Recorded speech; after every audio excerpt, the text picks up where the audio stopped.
Dans cette vidéo, on va parler d'une erreur de prononciation que j'entends très souvent et qui concerne le mot haut, H-A-U-T, en particulier quand il est précédé de la préposition en, E-N. Alors, on va voir quelques exemples, mais avant de m'écouter les prononcer, faites pause et lisez ces phrases à voix haute. Et faites attention à votre prononciation et remarquez comment vous prononcez le mot haut précédé de la préposition en. Premier exemple. Grève. Le blocage vient d'en haut. Deuxième exemple. Les pompiers ont secouru un ouvrier en haut d'une église. Troisième exemple. Sur les 4 ascenseurs de l'immeuble, un seul fonctionne jusqu'en haut. Et dernier exemple.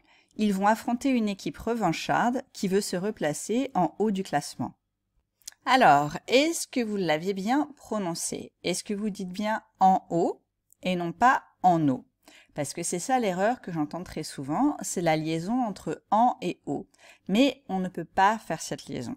Okay? Si vous dites en haut, moi j'entends EN et plus loin EAU. Mais j'entends pas en haut avec HAUT. Et c'est la même chose pour tous les mots de la même famille. Alors je vous ai mis une petite liste ici, mais il y en a beaucoup plus. Donc on va dire un O, pas un O, en hausse, pas en os, la hauteur, pas l'auteur. Si vous dites l'auteur, on entend la personne qui écrit des livres.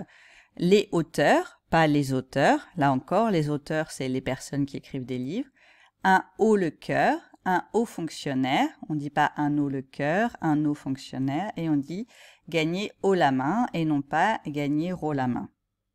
Alors, comme le mot « haut » et ses dérivés et beaucoup d'expressions contenant le mot « haut » sont couramment employés dans la langue française, c'est une petite règle de prononciation qui est assez importante à connaître. Parce que si vous ne prononcez pas très bien, on peut se demander ce que vous dites. Parce que même si les Français ne sont pas toujours capables de vous expliquer pourquoi il ne faut pas faire la liaison, eh bien en fait, eux, ils vont pas la faire automatiquement. Parce qu'ils sont habitués depuis toujours à ne pas la faire, on les a corrigés quand ils étaient petits, donc ils savent qu'on dit un O et pas un O, ils savent qu'on dit en haut et pas en haut, la hauteur et pas l'auteur, etc., etc.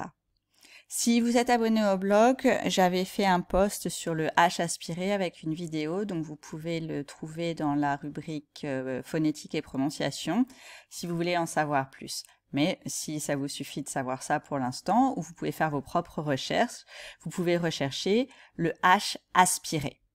Ok, en français, on a le H aspiré et le H muet, et ça peut être un peu déroutant parce qu'en français, on prononce jamais le H, mais la différence entre ces deux H, ça va être dans la liaison, dans les liaisons qu'on fait et qu'on ne fait pas.